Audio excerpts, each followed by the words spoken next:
Ever start a home project and find something you really weren't expecting? Oh, yeah. Maybe some wiring that belongs in a history museum, Right. or a pipe you had no idea was there. Yep. In a truly wild case, maybe even a buried time capsule right where your kitchen island was supposed to go. You'd be surprised what's out there. That's the kind of curveball we're talking about today, those oh no moments in construction projects where reality takes a detour from the blueprints. And it happens more often than you think. Way more often. So get ready to deep dive into the world of construction contract changes. These aren't just minor tweaks, though. We're talking about formal amendments that can seriously impact your project's timeline. And you guessed it, the budget. Big time. You see, while we might picture a quick swap of materials or a slight design adjustment. Like swapping out that tile you decided you hated. Exactly, yeah. But a formal change in this context is anything that requires a significant modification to the original agreement. Think of it this way. Imagine meticulously planning a road trip, mapping every rest stop and scenic viewpoint. Okay, I like where this is going. Now toss in a detour through the Grand Canyon because, hey, why not? Now that's a detour I can get behind. That's a change order in construction project form. Okay, so what throws these wrenches into the gears, so to speak? What causes these changes? Honestly, it could be something as simple as an owner deciding on a different kind of granite countertop, or it could be something totally unforeseen, like unearthing hazardous materials while excavating, or discovering a hidden structural issue, or even, and I'm not kidding, stumbling upon a protected species of some kind right in the middle of your construction site. And suddenly that dream home renovation is feeling a bit more like an Indiana Jones movie. So how do you plan for the unplanned? Contingency planning. It's all about contingency planning. Think of it as building a safety net into your project from day one. That means setting aside what's called a contingency fund. Basically a reserve of funds. Exactly, to cushion the blow of those unexpected costs. And it also means factoring in time buffers to account for potential delays. You know, statistics actually show that projects without a contingency plan are far more likely to experience budget overruns. Oh, I believe. And significant delays.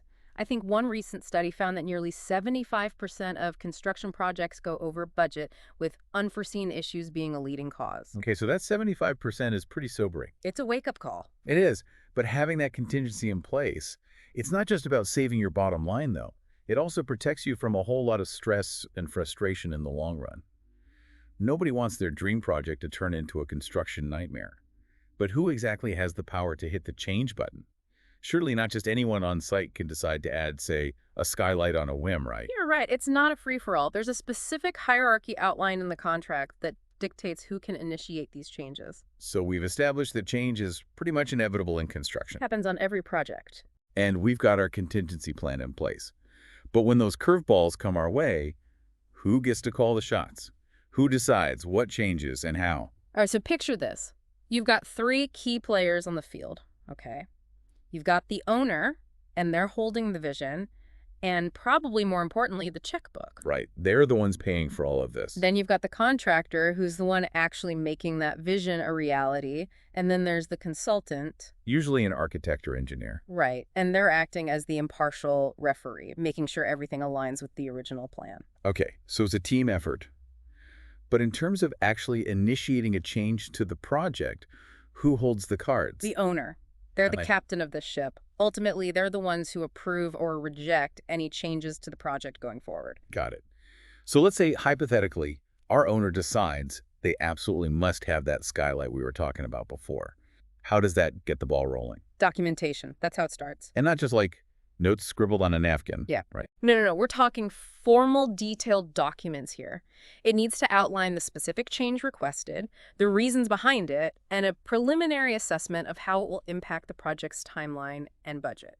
This is where the consultant steps in. Often, yes. They can really help the owner flesh out all the details and make sure the proposed change works with the overall project goals. Right, because even a small change, like adding a skylight, could have ripple effects throughout the entire project. It could impact the framing, the roofing, even the insulation, right? Absolutely, 100%. So once this change document is completely finalized, it's given to the contractor. And here's a crucial point. The contractor's role isn't to make the change.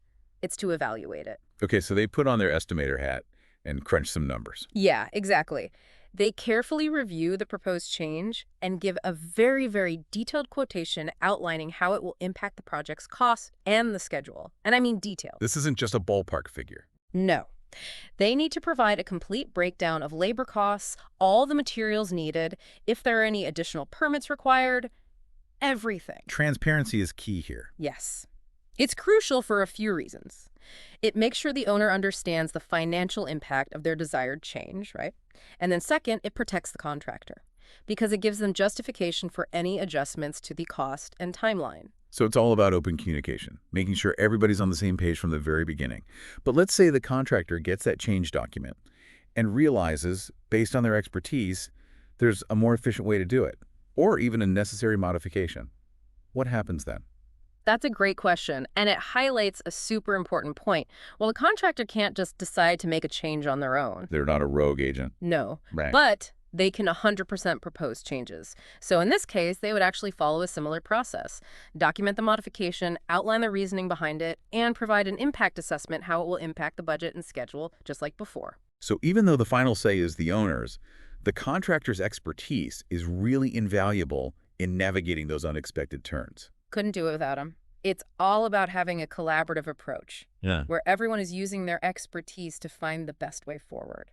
Now, once the contractor submits their quote for that proposed change, it's not just automatically approved, right? There's some kind of process to evaluate it to make sure everything adds up. You got it. And that evaluation process, that's where things get really interesting.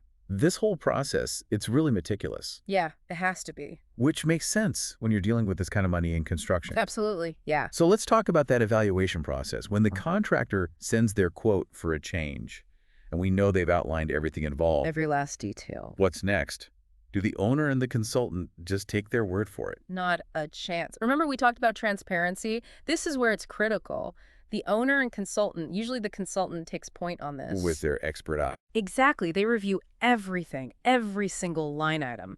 They're checking the quantities against the original scope, the labor hours, researching material costs. So they're making sure everything's legit, no funny business. Exactly. And this is where a good consultant really proves their worth. They just know what's reasonable and what's not, what's standard practice, that kind of thing.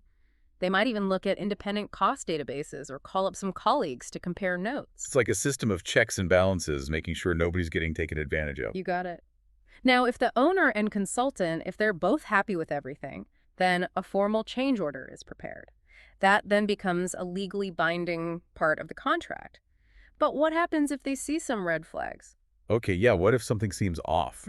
Like an estimate for labor that's way high, or a material markup that's suspicious? Well, the conversation keeps going. The owner, usually through the consultant, goes back to the contractor, not with accusations or anything. More of a collaborative. Exactly, just to get clarification.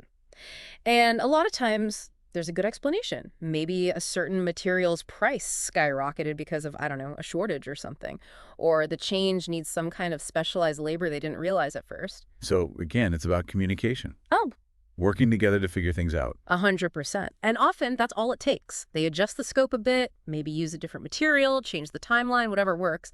But I'd be lying if I said the owner and contractor always see eye to eye.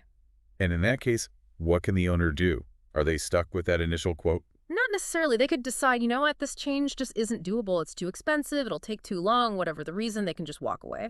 Or they could get quotes from other contractors, put that part of the project back out to bid. So they've got options. It's all about protecting the owner while keeping things fair for everyone. Exactly. And that brings us to the end of our deep dive into construction contract changes. We really covered a lot, from those oh-no surprises Buried treasure, unexpected wildlife, you name it. to really digging into those cost breakdowns. Every penny accounted for. And the big takeaway: change is practically guaranteed in construction, but how you deal with it, that's what makes or breaks your project. Couldn't have said it better myself. So whether you're an industry pro or just starting out on your first renovation, there's a few things to remember. Like what? Don't be afraid to ask questions, especially when you're first signing that contract. Who can initiate changes? What's the process? How are disagreements handled? Get those answers. Knowledge is power. Absolutely. Second, contingency planning. That financial cushion and those extra time buffers, they're lifesavers. Trust me on that one. And finally, communication, communication, communication. Stay updated. document everything and work together. That's how you keep your project on track, avoid those headaches, and build something truly amazing. Well said. This deep dive has really been eye-opening. And it's a good reminder that those construction contracts, yeah, they can seem a little intimidating, but they're all about making sure everybody's on the same page, especially when those inevitable changes pop up.